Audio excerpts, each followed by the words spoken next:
Kanina pa ba ganyan yan? Opo, tay. Kanina pa po ako sa pauwi.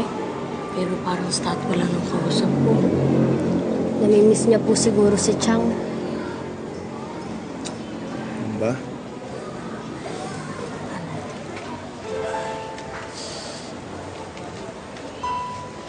Lisa!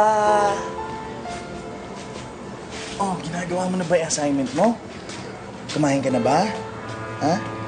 Ay, nga pala, nagluto si Ate Josie ng adobo, oh. Kain na tayo. Ano? Busog pa po ako, tsaka gagawa pa po ako ng assignment ko.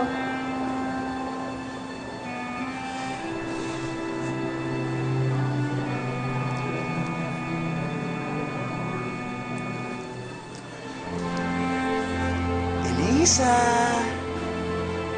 Lisa! Love, love, love, love, love, love, love! Love!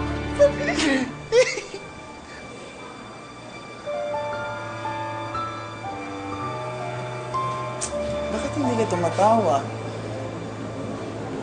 Kasi naman, tay, 3 love lang yun eh. Gagawin natin. Kawawa naman yung pinsan mo. Isang tao lang naman pong magpapasaya kay Elise.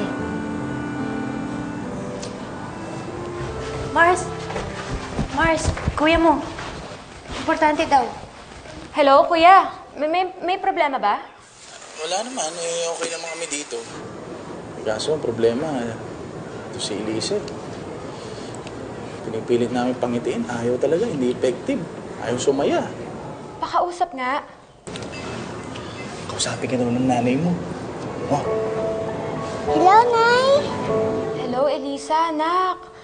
Di ba, kapag malungkot ka, naku, lagot ka talaga. Papangit ka. Tapos, kukulupot yan mukha mo. Oh, gusto mo ba yun? Tapos, kung ano nang tutubo dyan sa mukha mo? Ayaw po, Nay. Oh, yun naman pala eh. Saka kapag sad ka, sad din si nanay. Tapos, kapag happy ka, di masaya din ako. Oh, saka, nak, uuwi naman na ako. Ilang araw na lang, uuwi na ako dyan. Ngingiti na yan. Love, love, love, Elisa. Love, love, love you din, Nay.